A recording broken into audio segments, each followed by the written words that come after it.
সুপ্রিয় দর্শক, আজ আমরা আপনাদের সামনে নিয়ে আসছি এক অতি করুণ এক কাহিনী নিয়ে, যেখানে 3 বছরের এক শিশু বিদেশিদের মতো দেখতে, গায়ের রং অতি ফর্সা হয় ছোট আফিয়াকে জন্মের পরই অস্বীকার করলেন তার বাবা। আফিয়াকে নিয়ে বিস্তারিত সবকিছু জানতে ভিডিওটি না টেনে শেষ পর্যন্ত দেখতে থাকুন। তো চলুন শুরু করি। যশোরের 3 বছরের শিশু আফিয়া সাদা চন্দনের মতো ফর্সা গায়ের রং জন্মের পর থেকেই তার বাবা মোসাফফর হোসেন তাকে গ্রহণ করেননি। উঠোনে দৌড়ে বেড়ানো এক নিষ্পাপ শিশুটি জানেও না জন্মদাতা তাকে ছেড়ে চলে গেছেন। একমাত্র সন্তানকে বুকে আগলে অনাহারে অর্ধাহারে দিন কাটাচ্ছেন মা মনিরা খাতুন। 2020 সালে যশোর সদর উপজেলায় বাউলিয়া চাঁদপাড় গ্রামের মোজাফফর হোসেনের সঙ্গে মনিরা খাতুনের বিয়ে হয়। 2 বছর পর 2022 সালের 13 নভেম্বর জন্ম নেয় তাদের কন্যা আফিয়া।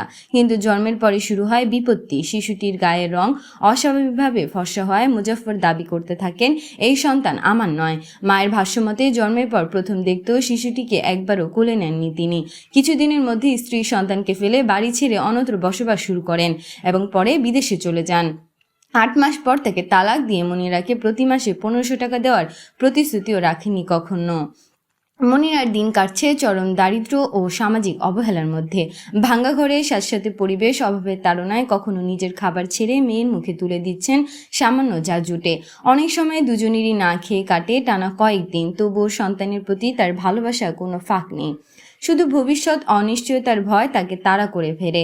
প্রতিবেশী ও ক্ষুদ্র মোজাফফরে এমন অমানবিক আচরণে তাদের মতে শুধু গায়ের রং আলাদা বলে একটি শিশুকে অস্বীকার করা নির্লজ্জ অন্যায়। মনিরার এক আত্মীয় জানিয়েছেন, প্রয়োজন হলে তিনি জেলা প্রশাসনের কাছে আবেদন করবে। ডিএনএ পরীক্ষার জন্য প্রমাণ হলে সন্তানের পিতৃত্বের স্বীকৃতি ও আইনগত উত্তরাধিকার ফিরিয়ে দেওয়া হবে। যশোরের জেলা প্রশাসক মোহাম্মদ আজহারুল ইসলাম আশ্বাস দিয়েছেন, পরিবারটি যদি আশ্রয়হীন বা ঝুঁকিতে থাকে, জেলা প্রশাসনের পক্ষ থেকে জরুরি আর্থিক সহায়তা ও থাকার ব্যবস্থা করা হবে। চিকিৎসা বিজ্ঞানের ভাষ্যমতে আফিয়ার অতি ফর্সা গায়ের রং অ্যালবিনিজম নামের জেনেটিক সমস্যার কারণে হতে পারে, যা জন্মগত এবং কোনোভাবেই শিশুর বা মায়ের দোষ নয়। যথাযথ পরিচর্যার অ্যালঝাইমার আক্রান্ত শিশু অস্বাভাবিক জীবনযাপন করতে পারে। সর্বশেষে সবচেয়ে করুণ সত্যটি হলো, বাবা বেঁচে থাকলেও শিশুটি তার বাবাহীন। আর মা মনিরার একটাই আকুতি, এই নিষ্পাপ মেয়েটার ভবিষ্যৎ যেন আরও আলো ছুঁয়ে বাঁচতে পারে। অবহেলা আর ক্ষুধা নয়।